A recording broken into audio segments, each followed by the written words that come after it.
Hello and welcome to Chapter 8, Lifespan Development for the EMT. So we're going to talk about all of these things from infancy to late adulthood. Okay, so infancy is birth to 1 year. When we look at the physiological aspects of this age range, they are typically 3 to 3.5 kilograms or 6.6 to 7.7 pounds. Their weight doubles by 6 months and triples by 12 months. Their head is 25% of their total body weight. They have big heads. Their airway is narrow and it's more easily obstructed, and the nose and diaphragm are used for breathing. Okay. Antibodies are passed from the mother to the child in pregnancy, and then they're also passed through breastfeeding. So they have a Moro reflex, which is the startle. They throw their arms out, spread their fingers, and then they grab with their fingers and arms. They have a palmar reflex where they grasp the fingers, grasp objects placed in their hands. They have a rooting reflex. It's automatic. These are all kind of automatic type deals.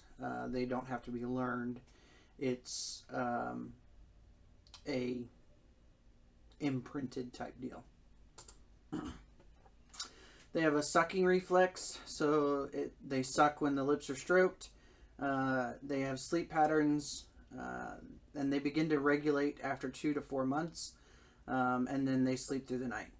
No, that's not every child, because my own children didn't sleep through the night hardly at all. So, but they do tend to kind of regulate themselves out to a better sleep pattern. Their extremities grow from a combination of growth plates and the epiphyseal plates as well. So those are just plates that are in between the bones that make the bones grow. Their fontanelles, which is the soft spots on their heads, they're basically holes in their heads. They're not fused at birth. The posterior fontanelle closes in 2 to 3 months, and the anterior fontanelle closes between 9 and 18 months. Sunken fontanelles indicate dehydration, and bulging fontanelles indicate increased pressure inside the skull. So both of those are used as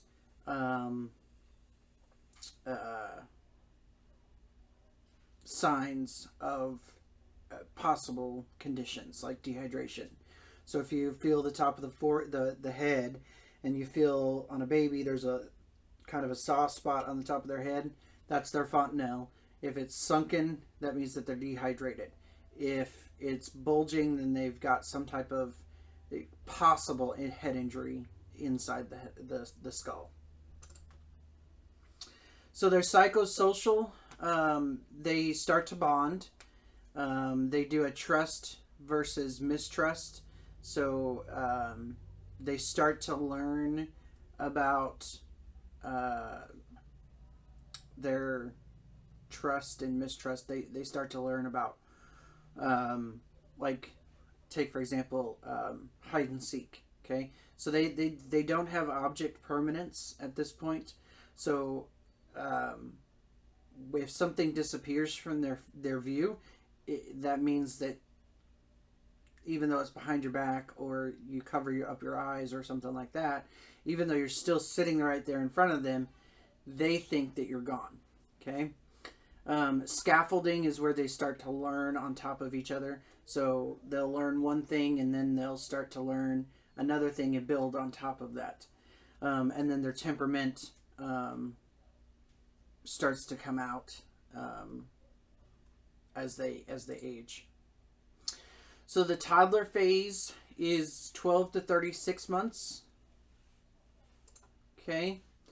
Their physiological, so their pulmonary system, their nervous system, their musculoskeletal system, their immune system, their teeth, all of these things start kind of growing and working on their own. obviously their immune system starts to take effect on its own, and then they start to grow their teeth and everything like that. So they begin to understand cause and effect. If I put my hand down on something hot, it's going to hurt. Okay. They develop separation anxiety. They don't want to be very far away from mom or dad.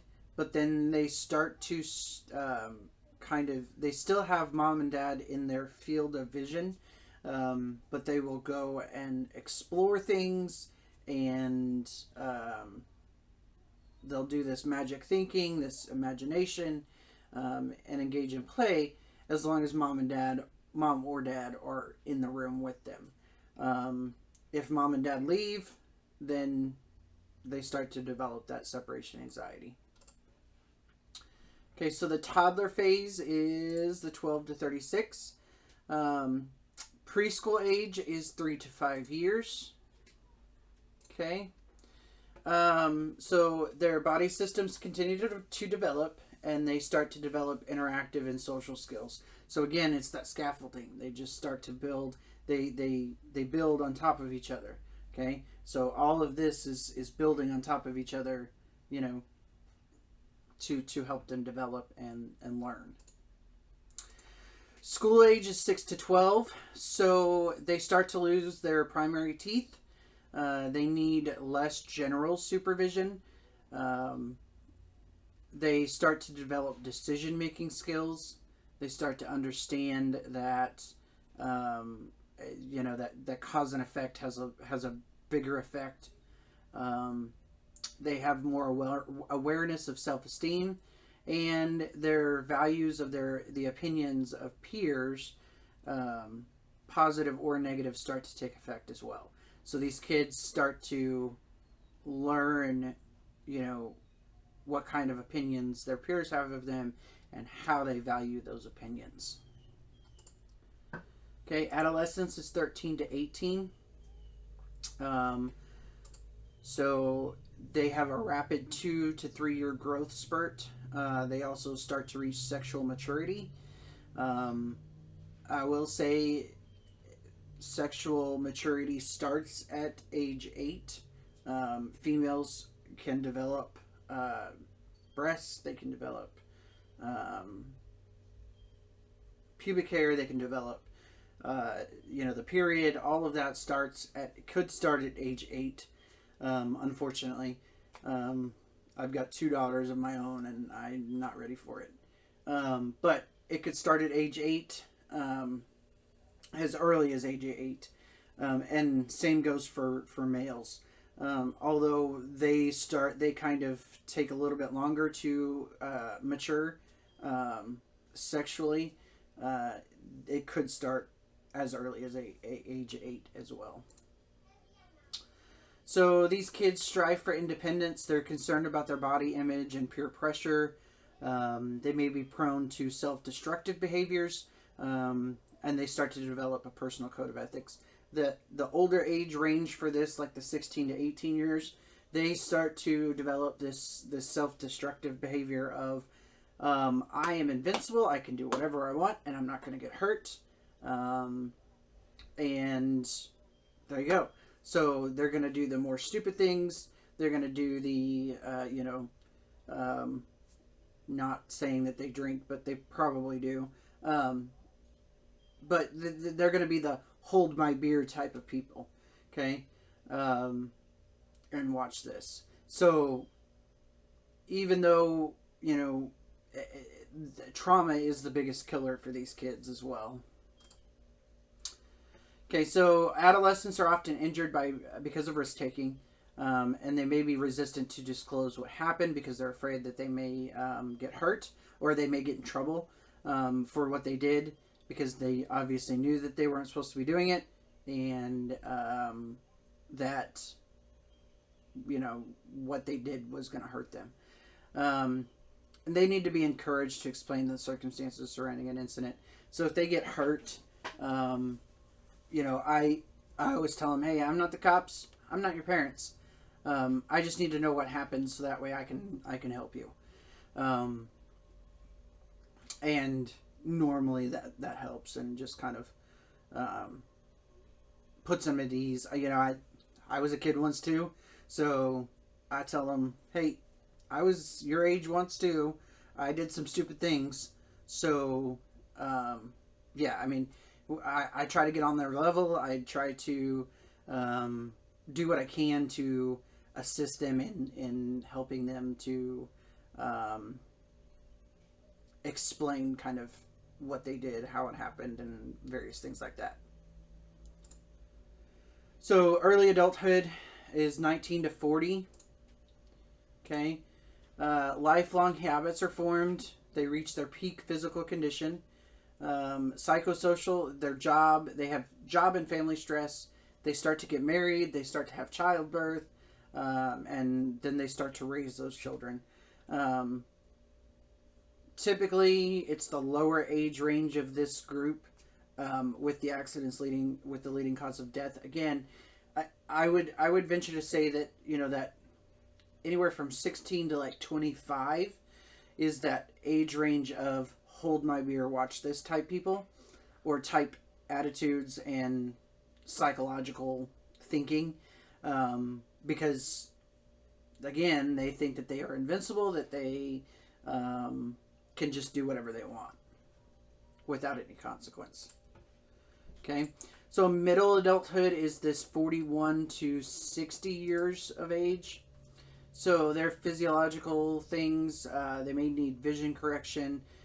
Cancer, heart disease often develop in this age range, and their weight control is more difficult their weight is more difficult to control. Their kids are moving out, so they start to develop an empty nest syndrome, and then they may be caring for their elderly parents as well. Okay, late adulthood is that 61 to and older.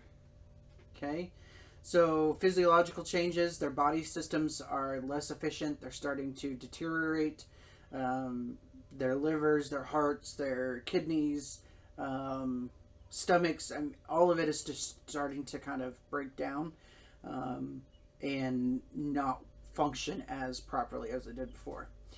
Their living environment may change. Obviously, they don't have any children at home, maybe, so they also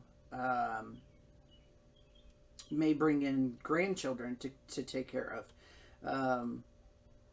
Their spouses may die. They start to have friends that die. They start to develop all of these type of feelings. Their self-worth, they're starting to get to the end of their life, and so they start to look back on their lives and figure out, was it worth it? Did I do whatever I wanted to do? How did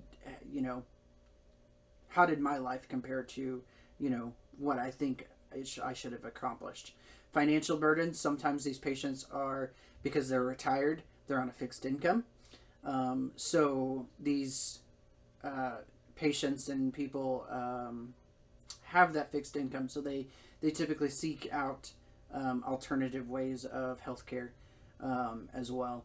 And then, of course, they are profoundly aware of death and dying.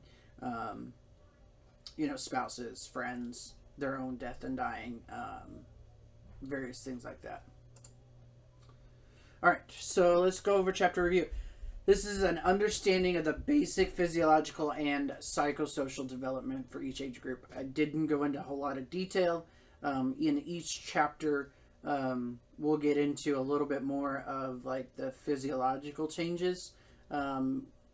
Just be aware of your like pediatric notes. And we talk about it more and more about how, in the older adult, I call these patients pharmacopoeias because they have lots of drugs that they take to help their body systems function, because their body is deteriorating, so the body needs help to correct those problems. So understanding all of this will assist you in communicating and assessing patients of various ages. There is a whole chapter dedicated to geriatrics and pediatrics, so we'll get into it a little bit more and then most of the time we'll talk about that young adult to middle adult range. So, physiological change differences between the ages will affect your care. Some examples include differences in the respiratory systems of younger patients and the effects of pre-existing medical conditions in older adults. Sometimes these older adults have comorbidities, so they'll have diabetes, they'll have CHF, they'll have COPD, various other things that are compounded onto them. In younger kids, the respiratory system, their trachea isn't as developed. They don't. Their tongue is bigger in the mouth proportionally to an adult. So it's not that their tongue is bigger than an adult. It's just that their tongue takes up more room in their smaller mouths. And it can cause blockages in the airway. Their airway is narrower than an adult. And what do kids do? How do kids learn to find out what they like and what they don't like? They stick it in their mouth. They stick pens, they stick toys, they stick anything in their mouth because that's how babies learn. Okay? That's what babies do to learn what it is. So they stick it in their mouth, they taste it. Sometimes it's small and it gets into their airway system. And because of that narrowed airway, we've got a problem. Okay? Infants and young children have less developed and smaller respiratory structures, which can make respiratory conditions worse. Talked about that. Okay? So your ability to communicate with younger patients will depend on their stage of development. This can range from fear of strangers to separation anxiety from parents and embarrassment during adolescence. Older adults may have issues with denial or depression over medical conditions, and we'll talk about that when we get into pediatrics and geriatrics as well. Okay, infants present massive bursts of anatomical and psychosocial development in the first year of life. So they grow exponentially within that first year of life. Although preschoolers begin to develop independence and reason, it may, in many ways, they still resemble the psychosocial development of toddlers. Okay, so school-age range children often are independent and logical, but they may crumble with illness or injury. Adolescents are reaching physiological maturity, but they often face difficult psychosocial challenges. Again, I'm going to show my age. In my day, we didn't have Facebook or Instagram when I was in high school. We had dial-up when I was a freshman. So we didn't have all of that. And I'm going to get off on a tangent, but sometimes that social media can be a detriment to the adolescents because it's so out there, it's so in your face, and it's readily available on your cell phone. Early, middle, and late adults vary greatly in terms of physiological development and conditioning. They may also face psychosocial challenges unique to adulthood. Okay, so some questions to consider. Again, these questions, I just read them off. I don't go through them. I want you to think about these questions as you finish out this lecture and this chapter. So how do I approach a patient most effectively based on developmental characteristics? Does the age of my patient pose an assessment or care challenge based on physiological development? All right, so critical thinking. So you are called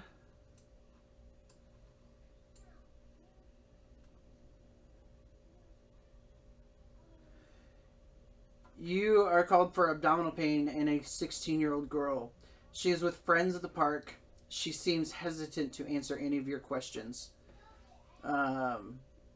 what characteristic of adolescent development is most likely the cause of this, and how could you overcome it? Okay. So she's with friends. She may need some privacy. And, depending on what's going on, she's probably having cramps. So that are associated with period. So, yeah, I mean, she's probably embarrassed that you got called for her cramping, and she doesn't want to let her friends know that she's on her period. It's still an embarrassing thing, even though it happens to everybody. Well, all females. So it's just one of those things. So take her in the back of the take her to the back of the truck. Put her in the back of the ambulance. Ask her those questions privately, away from all of her friends, away from everybody like that, and you'll be good to go. Okay. All right. So if you have any questions, comments, anything, let me know. And you can text me, call me, email me, and I will get those answered. And I'll see you in the next lecture.